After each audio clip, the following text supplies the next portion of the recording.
सभी राष्ट्र निर्माताओं को मेरा नमस्कार। स्वागत है एक बार फिर से आपका आपके YouTube channel doctor AP education पर। कल हम सभी ने इस टॉपिक के अंतर्गत जो अध्ययन किया था वह मापन और मूल्यांकन से संबंधित उसकी परिभाषाएं थीं। मापन के कितने स्तर होते हैं उसकी चर्चा हुई थी।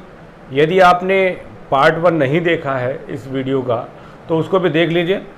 उस वीडियो यानी 2 पार्ट में ये मापन और मूल्यांकन व आकलन तथा सतत एवं व्यापक मूल्यांकन से संबंधित जो भी प्रश्न आपकी परीक्षा में पूछे जाएंगे, यदि आपने दोनों पार्ट देखे हैं तो आप लगभग 90% प्रश्न उसके हल कर पाएंगे, ऐसा मेरा दावा है।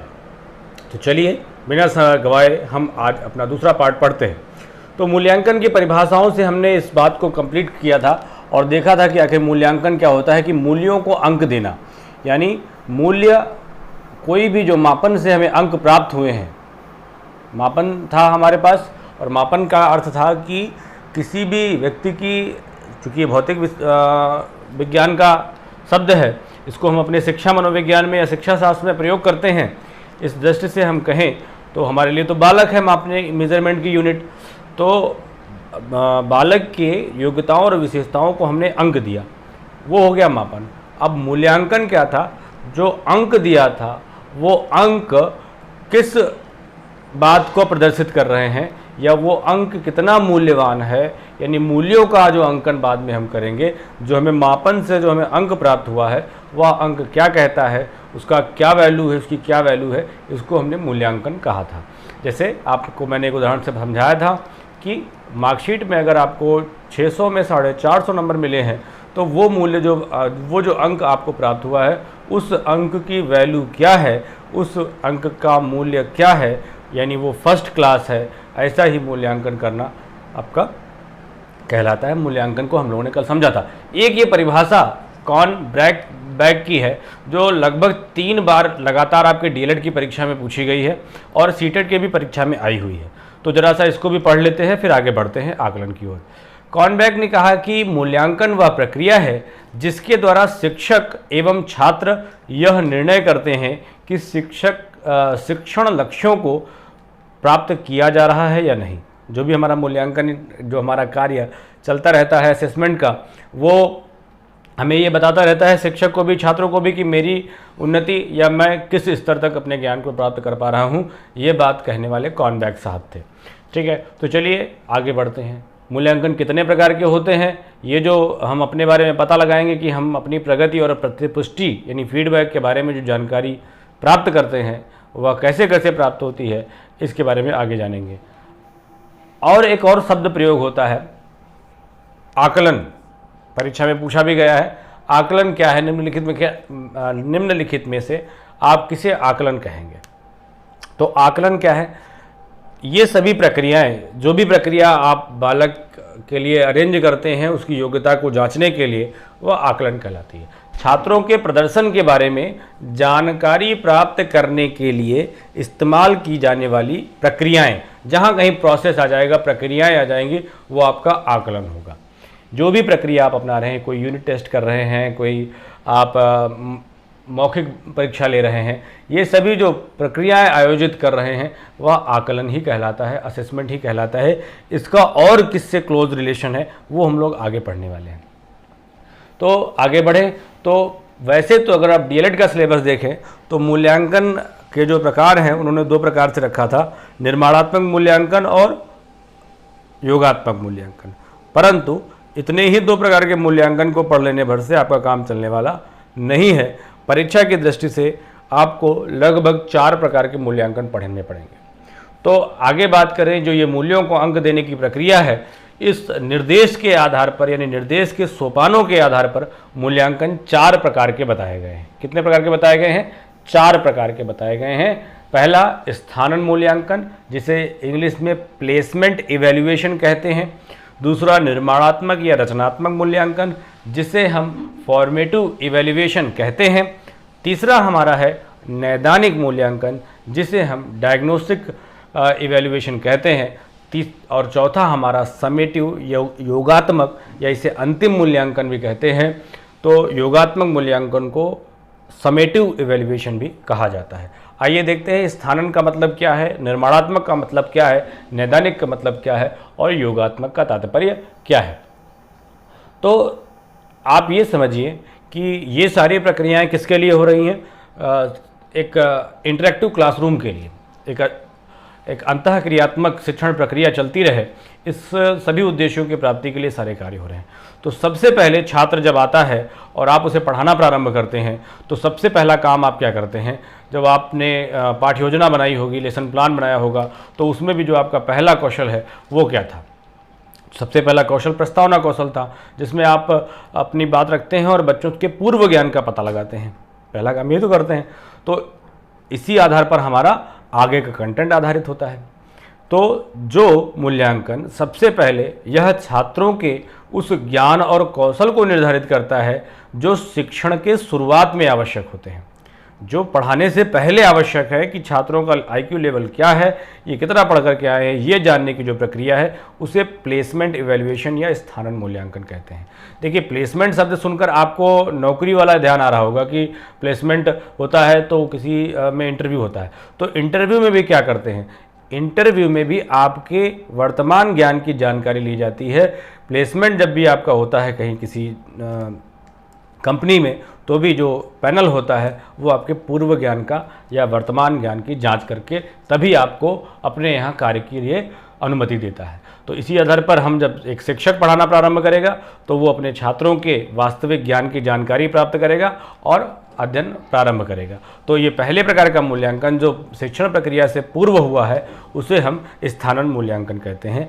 विभिन्न प्रकार की प्रवेश परीक्षाएं जो आयोजित की जाती हैं वह भी स्थानन मूल्यांकन का एक प्रकार का उदाहरण है। आगे की बात करें, अब पढ़ाना आपने प्रारंभ कर दिया, बच्चे का प्रवेश परीक्षा हो गई, एडमिशन हो गया, क्लास में आ गया, या फिर आप जब क्लास पहुंचे थे तो आपने पहले जो कुछ प्रश्न पूछे थे उस प्रश्न से आपको ये ज्ञात हो गया कि बच्चों का मस्तिष्क स्तर या आईक्यू लेवल क्या है। इस आधार पर आप पढ़ाना प्रारंभ करेंगे। तो निर्माणात्मक मूल्यांकन को आंतरिक मूल्यांकन भी कहा जाता है। आंतरिक मूल्यांकन और बाह्य मूल्यांकन दो प्रकार के मूल्यांकन होते हैं। अभी क्या होता है हम बताते हैं आपको। निर्माणात्मक मूल्यांकन को आंतरिक मूल्यांकन भी कहा जाता है। यह शिक्षण कार्यक्रम का महत्व जानने की एक विधि है। जब शिक्षण कार्यक्रम की गतिविधियां प्रगति कर रही हूं, अर्थात शिक्षण प्रक्रिया के दौरान, न कि पूर्व न कि बाद में, दोनों प्रकार की बातें अलग हो जाएंगी। जब आप शिक्षण प्रक्रिया से पूर्व अगर आपसे प्रश्न पूछा जाएगा कि शिक्षण प्रक्रिया से पूर्व कौन सा मूल्यांकन होता है तो निर्माणात्मक नहीं होगा, तो फिर कौन सा होगा, स्थानन मूल्यांकन होगा। बिल्कुल सही।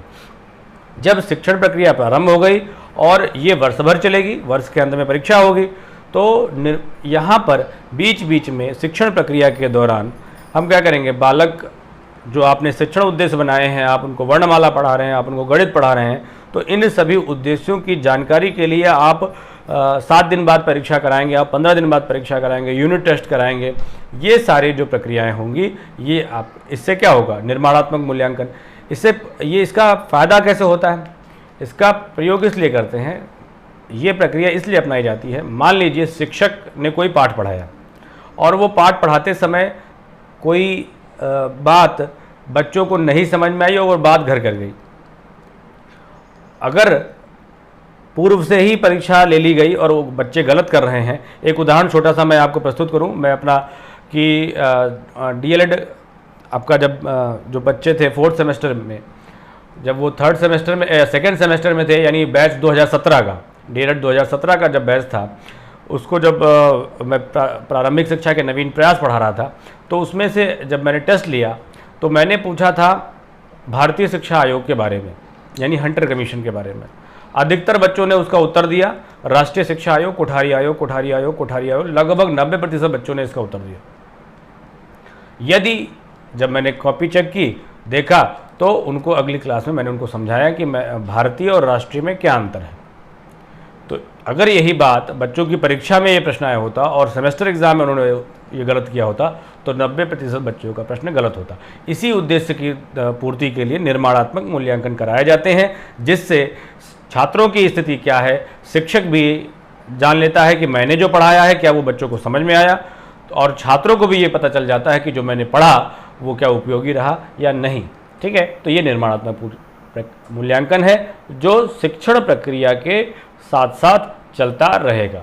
इसको यानी फीडबैक आकलन को निर्माणात्मक मूल्यांकन से संबंधित किया जा सकता है। आपने कहा था प्रक्रियाएं, अभी आकलन जब आपको मैंने पढ़ाया, तो जब आपने पूर्व में आकलन कहा तो आकलन भी तो शिक्षण प्रक्रिया के दौरान आयोजित की जाने वाली प्रक्रियाएं थी। तो वो जो प्रक्रिया आप आयोजित कर रहे हैं वो आकलन है, और उसमें जो टेस्ट ले रहे हैं, जो प्रोसेस कर रहे हैं, उसे निर्माणात्मक मूल्यांकन कहते हैं, इस या रचनात्मक मूल्यांकन कहा जाता है। आई होप समझ में आया होगा। अब आपने क्या किया, बच्चों को पढ़ाया, कॉपी में उन्होंने अपने अपने उत्तर लिखे, कॉपी चेक किया आपने। कॉपी चेक करने के बाद आपने देखा कि कुछ बच्चे इसी तरीके से जैसे भारतीय और राष्ट्रीय में कन्फ्यूज हुए, आप भी कोई विषय पढ़ा रहे होंगे उसमें कन्फ्यूज हुए, तो गलती भी पता चलेगी। तो तीसरा क्या है, नैदानिक मूल्यांकन है। इस मूल्यांकन में छात्रों को शिक्षण संबंधी समस्याओं का स्पष्टीकरण प्रदान करने की कोशिश की जाती है। कुछ ऐसे कन्फ्यूजिंग टॉपिक्स ही आप देंगे उस समय कि बच्चे, जिससे शिक्षण समस्याओं का पता लगाने के लिए होता है। ये बात आप ध्यान रखिए कि निदान में क्या होता है, डायग्नोस्ट में क्या होता है। जब भी आपको डॉक्टर कोई जांच लिखता है तो डायग्नोस्टिक सेंटर जाते हैं। डायग्नोस्टिक सेंटर आपकी टीएलसी डीएलसी जांच करता है और बताता है कि खून की कमी है या हीमोग्लोबिन कितना है। वो आपको दवा नहीं देता, दवा देने के लिए आप पुनः डॉक्टर के पास जाते हैं। तो नैदानिक मूल्यांकन जो है, इस नैदानिक मूल्यांकन से हमें बच्चों के शिक्षण संबंधी समस्या का पता लगता है, और ये नैदानिक मूल्यांकन हो गया। ये किसका हिस्सा है, एक प्रकार से निर्माणात्मक मूल्यांकन का भी ये पार्ट है। और इसी आधार पर क्या होगा, निदान जब हमें समस्या पता चलेगी तो उसी आधार पर अगली एक क्लास हम अरेंज कर देंगे उसी टॉपिक पर बेस्ड, जिस पर अधिकतर छात्र कंफ्यूज हैं। चलिए भाई, तो आपने प्रारंभ में बच्चों के ज्ञान की जांच की, ज्ञान की जांच करने के बाद आपने पढ़ाना प्रारंभ किया। पढ़ाते पढ़ाते आपने देखा कि कितना बच्चे सीख रहे हैं, उसका बीच बीच में आप टेस्ट भी लेते रहे। टेस्ट से समस्याएं जो पता चली उससे आपने निदानात्मक मूल्यांकन किया। निदानात्मक मूल्यांकन से समस्या पता चली तो उसके लिए एक उपचारात्मक शिक्षण यानी एक अलग से क्लास अरेंज कर दी। अब ये सब काम कंप्लीट हुआ, 6 महीने की आपकी सेमेस्टर एग्जाम पूर्ण हो गए, साल भर की आपकी परीक्षा पूर्ण हो गई। अब आपको धर्म युद्ध में पहुंचना है। तो वहां पर क्या होगा, इस मूल्यांकन को बाह्य मूल्यांकन भी कहते हैं। पूर्व में बात हुई थी आंतरिक मूल्यांकन, अब बात हो रही है बाह्य मूल्यांकन। अब मैं आपको बताता हूं कि आंतरिक और बाह्य मूल्यांकन में सामान्य सा अंतर क्या है। तो आंतरिक मूल्यांकन का मतलब ये होगा, आंतरिक का मतलब अंदर, तो आंतरिक मूल्यांकन का तात्पर्य होगा कि जिस शिक्षक ने वर्ष भर आपको पढ़ाया है और प्रश्न पत्र का निर्माण भी यदि वही शिक्षक कर रहा है आपके लिए, तो वो आपका आंतरिक मूल्यांकन कहलाता है। यदि प्रश्न पत्र का निर्माण किसी बाह्य परीक्षक के द्वारा निर्मित किया जाता है, उस परीक्षा को बाह्य परीक्षा कहते हैं या बाह्य मूल्यांकन कहा जाएगा। ठीक है, क्योंकि अब आपको सेमेस्टर एग्जाम जब आपके हो रहे होंगे तो वो एससीईआरटी से बन के आएंगे प्रश्न पत्र। तो एससीईआरटी के शिक्षक तो आपको पढ़ाते नहीं, आपको तो आपके टीचर पढ़ाते हैं, तो उन्होंने पेपर तो बनाया नहीं। चलिए ठीक, तो वो आखिरी में जो पेपर होगा, शिक्षण प्रक्रिया पूर्ण हो जाने के बाद जो मूल्यांकन होगा उसे हम योगात्मक मूल्यांकन कहेंगे। योगात्मक मूल्यांकन कार्यक्रम की गतिविधियों के अंत में कार्यक्रम का यानी शिक्षण कार्यक्रम का महत्व जानने की एक विधि है।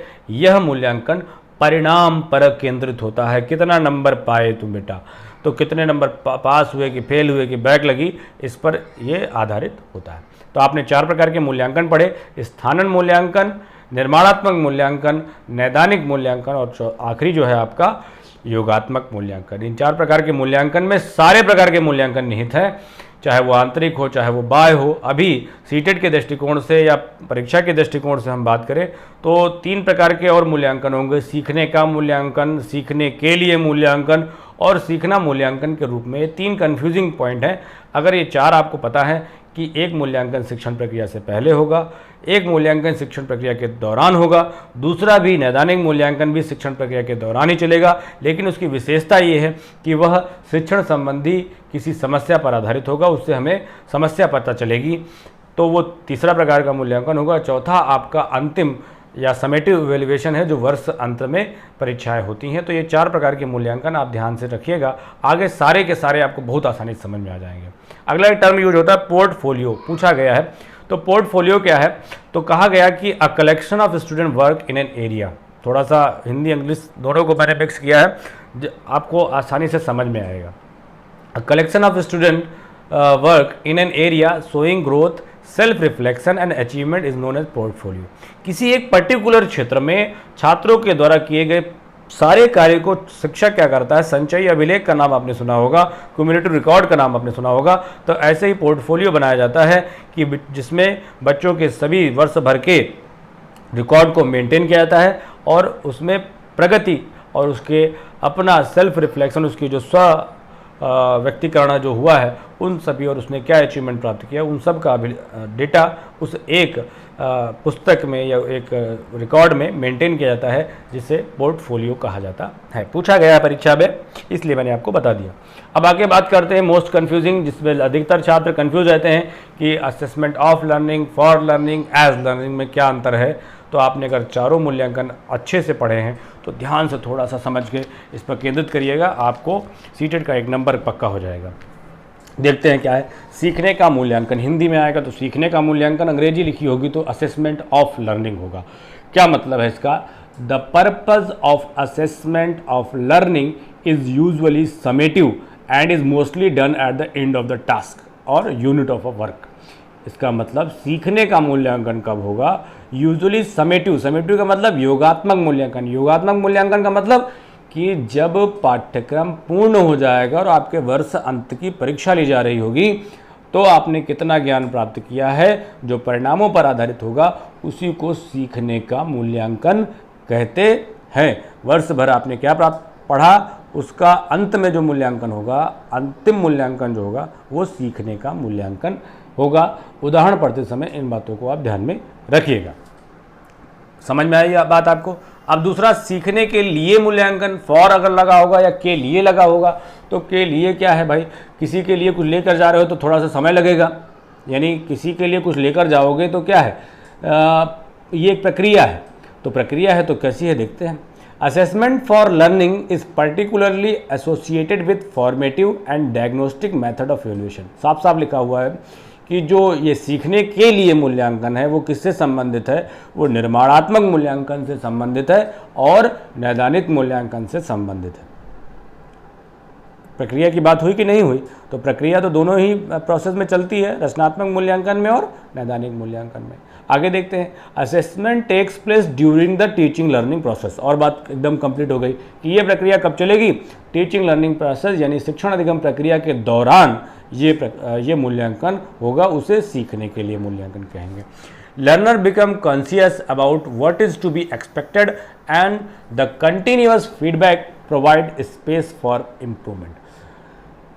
जो अधिगम करता है, जो पढ़ने वाला छात्र है, वह भी एक्सपेक्टेड करता रहता है, सचेत रहता है अपनी अपेक्षाओं से, और उसे अपनी जो ज्ञान प्राप्ति का प्रतिपुष्टि भी उसे प्राप्त होता रहता है, जिससे वह अपने आप अंदर अधिकतम इम्प्रूवमेंट कर सके। ऐसे मूल्यांकन सीखने के लिए मूल्यांकन है, यानी ये दोनों संबंधित है, निर्माणात्मक मूल्यांकन से और किससे?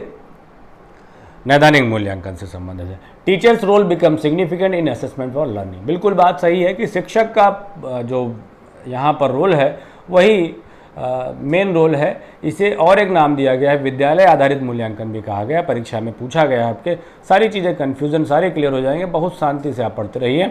तो टीचर्स रोल बिल्कुल सिग्निफिकेंट है, क्योंकि आंतरिक मूल्यांकन है और आंतरिक मूल्यांकन में प्रश्न पत्रों का निर्माण कौन करता है? आपका शिक्षक करता है, जिसने आपको साल भर पढ़ाया है। तो ये आपका हो गया असेसमेंट फॉर लर्निंग, सीखने के लिए मूल्यांकन। तीसरा एक शब्द है असेसमेंट एज लर्निंग, सीखने के रूप में मूल्यांकन। निम्नलिखित में से कौन सा उदाहरण सीखने के रूप में मूल्यांकन को प्रस्तुत करता है? तो आप देखिएगा उन चारों पांचों उदाहरणों में जहां पर ये बात लिखी होगी वही उसका सही उत्तर होगा। आइए देखते हैं क्या कहते हैं ये। Assessment as learning provide space for learner to become aware about their learning. बिल्कुल बात सही हो, तो चलो ऊपर वाली ही बात हो गई कि यहाँ पर भी सीखने के रूप में जो मूल्यांकन है वह अधिगमकर्ता को इस बात के लिए अवेयर करता है कि वह अपना उसने क्या ज्ञान प्राप्त किया है। सेल्फ असेसमेंट, बहुत सही बात आ गई। क्या होगा? स्वमूल्यांकन यहाँ पर संबंधित है। Self assessment where learner become aware about their own strength and associated with metacognitive abilities। ये मेटाकॉग्निशन जो आपका है, मेटा संज्ञानात्मक जो आपकी योग्यता है वो यानी सीखने के रूप में मूल्यांकन, जो आप स्वयं से पढ़ते रहते हैं, स्वयं से आप अपना टेस्ट लेते रहते हैं, वो जो है वो आपका सीखने के रूप में मूल्यांकन होगा। अच्छा, ये होगा कब भैया? जब आप खुद का टेस्ट लोगे तो सबसे आखिरी में लोगे क्या? सबसे आखिरी में नहीं लिया जाता, आगे बताते हैं क्या। Assessment as learning does not occur at the end of the task. ये आप कंप्लीट, ऐसा नहीं कि आपने साल भर पढ़ा और साल भर आपने अपने बारे में कोई जानकारी प्राप्त नहीं की, आप जब पढ़ चुके हो और 5 दिन परीक्षा के बचे हैं तब तुम बैठे टेस्ट ले रहे हो अपना, तो वहाँ पर क्या होगा? आपने जब पढ़ा नहीं तो आपको क्या आपका जो रिजल्ट आएगा वो हमेशा डाउन आएगा, जिससे आप क्या होंगे? फ्रस्ट्रेट होंगे। तो साफ साफ कह रहा है कि assessment as learning does not occur at the end of the task और learning, rather it is a process that continuous throughout learning. ये कैसी एक ये प्रक्रिया है जो थ्रू आउट लर्निंग चलेगी। इसको आपको लर्निंग या अपने टास्क के कंप्लीट होने के बाद नहीं करना, टास्क चलती रहे उसी दौरान आप पढ़ते रहिए, लेकिन खुद से पढ़ते रहिए, तब होगा असेसमेंट एज लर्निंग। तीनों बातें मेरे ख्याल से समझ में आ गई होंगी। असेसमेंट ऑफ लर्निंग का मतलब जो आपकी वर्ष अंत में सीखने का मूल्यांकन जो है, जो वर्ष अंत में जो परीक्षा हुई, जो बाह्य मूल्यांकन है, वो आपका असेसमेंट फॉर लर्निंग है, असेसमेंट ऑफ लर्निंग है।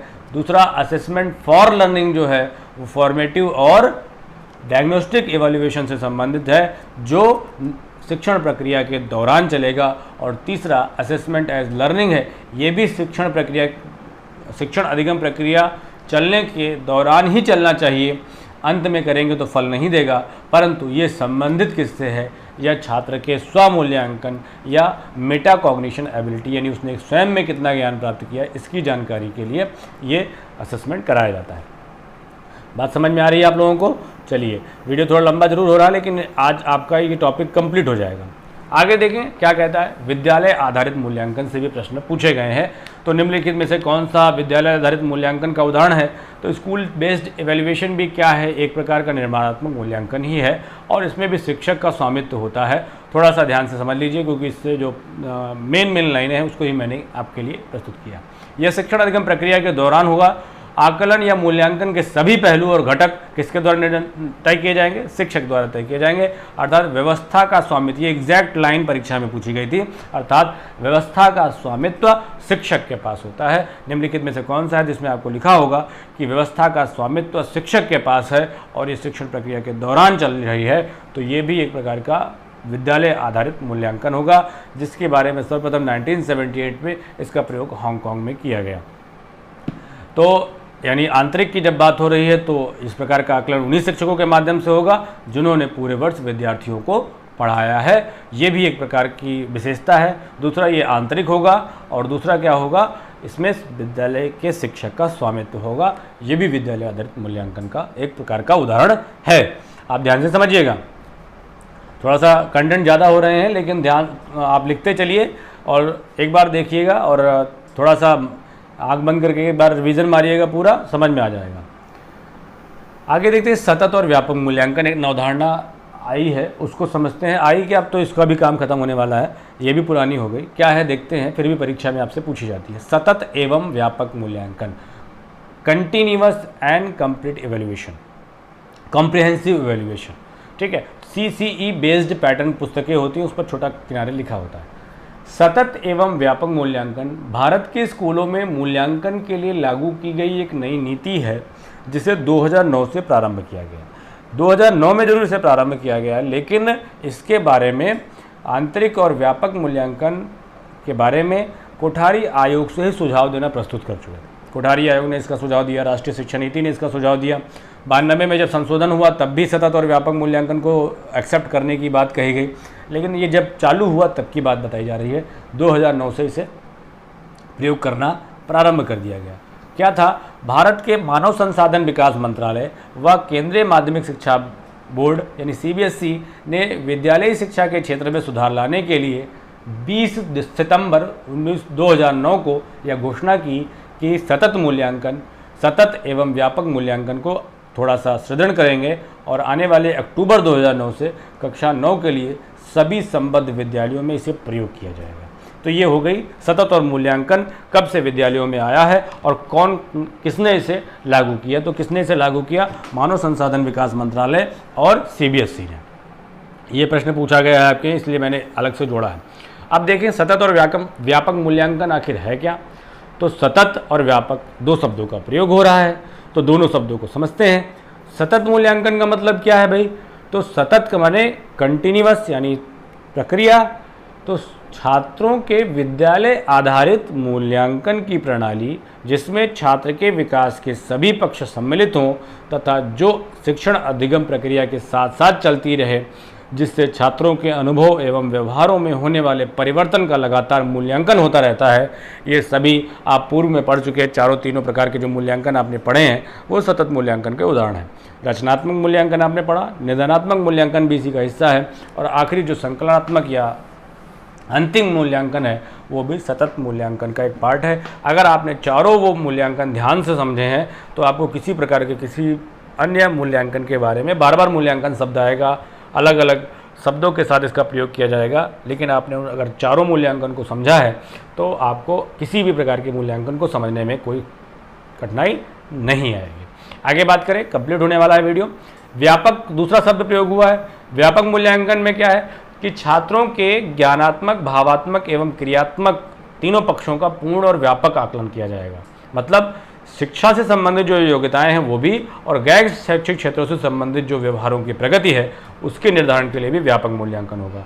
यानी जो पाठ्यक्रम की विषय वस्तु उसको भी पढ़ना है, और जो पाठ्यक्रम के साथ साथ पाठ सहगामी क्रियाएं हैं उनमें भी जो बच्चों के परफॉर्मेंस रहे हैं उनको भी मूल्यांकन का यानी उसको भी आपके रिकॉर्ड में मेंटेन किया जाएगा। उसी आधार पर आपका परीक्षा पत्र परिणाम बनाया जाएगा। यानी समाज मिति और मनोवृत्ति मापनी इसका एक हिस्सा है। समाज मिति मतलब बच्चे का अपने समाज उसका क्या है, उसका अच्छा दोस्त है, उसके जो क्लासरूम में उसका जो टीचर है, तो उनके साथ उनका कैसा व्यवहार है वो समाज मिति है। मनोवृत्ति मापनी एटीट्यूड उसका कैसा है किसी भी विषय वस्तु के प्रति, इन सब के लिए एक निर्धारित स्तर पर कुछ प्रश्न पत्र बनाए जाते हैं, कुछ चेकलिस्ट बनाई जाती हैं, उनके आधार पर उसे मापा जाता है।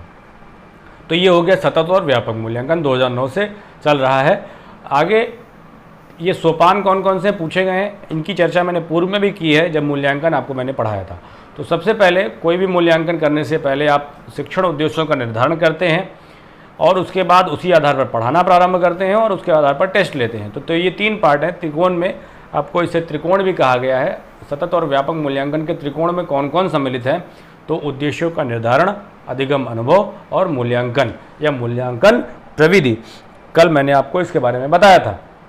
ये सतत और व्यापक मूल्यांकन में भी समझी गई है, प्रयोग की गई। आखिरी बात यह है कि आखिर कौन कौन सी विधियां हैं जिनके द्वारा मूल्यांकन किया जा सकता है सतत और व्यापक। तो साक्षात्कार यानी बार बार हम बच्चे से टेस्ट ले सकते हैं, उनका मौखिक टेस्ट जिसे हम कहते हैं, निरीक्षण, उसका कीप एन आई अवलोकन करें तो भी हम क्या उसकी एक्टिविटीज़ हैं उनको रिकॉर्ड कर सकते हैं। क्यूमुलेटिव रिकॉर्ड, वर्ष भर हम उसकी प्रगति के बारे में अपने पास नोट करते रहते हैं। रेटिंग स्केल, हमारे पास एक निर्धारित कुछ बिंदु है, उन बिंदुओं पर उसका क्या परफॉर्मेंस है उसको हम रेटिंग स्केल कहते हैं। समाज मिति के बारे में मैंने आपको बताया। समाज यानी बालक कक्षा में अपने छात्र साथियों के साथ और शिक्षकों के साथ और अन्य पाठ सहगामी क्रियाओं में उसका कैसा इवैल्यूएशन है उसको हम समाज मिति के अंतर्गत रखते हैं। मिति माने मापना, समाज मतलब सामाजिक कार्यों में। और वार्षिक परीक्षा भी के द्वारा भी हम बच्चों की योग्यताओं का मूल्यांकन करते हैं। तो इस प्रकार आपने मूल्यांकन के टॉपिक में आज पढ़ा कि कितने प्रकार के मूल्यांकन हैं और सतत और व्यापक मूल्यांकन क्या है, सीखने का मूल्यांकन क्या है, सीखने के लिए मूल्यांकन क्या है और सीखना मूल्यांकन के रूप में किसे कहते हैं, और विद्यालय आधारित मूल्यांकन की अवधारणा क्या है। इन सब चीज़ों के बारे में आज आपने समझा। फिलहाल मूल्यांकन मापन के बारे में और अगर अधिक आप कहेंगे तो मैं आपको बता दूंगा। परीक्षण भी है थोड़ा बहुत आपके, लेकिन आपका मान के चलिए कि 95% बातें आपको मैंने यहाँ अपने इन 2 पार्ट के वीडियो में बता दी हैं। चाहे आप डीएलएड सेमेस्टर के थर्ड सेमेस्टर के छात्र हों या सीटेट की तैयारी कर रहे हैं, उन सब के लिए ये दोनों पार्ट के वीडियो कंप्लीट हैं, सफिशिएंट हैं। अच्छे से अच्छा नंबर और इस टॉपिक से पूछे गए लगभग प्रश्नों का उत्तर आप दे पाएंगे, ऐसा मेरा दावा है। और चैनल सब्सक्राइब करिए। अगले वीडियो भी आपको आपके सिलेबस के मिलते रहेंगे इसी चैनल पर। तब तक के लिए स्वस्थ रहिए और मस्त भी रहिए और पढ़ते भी रहिए।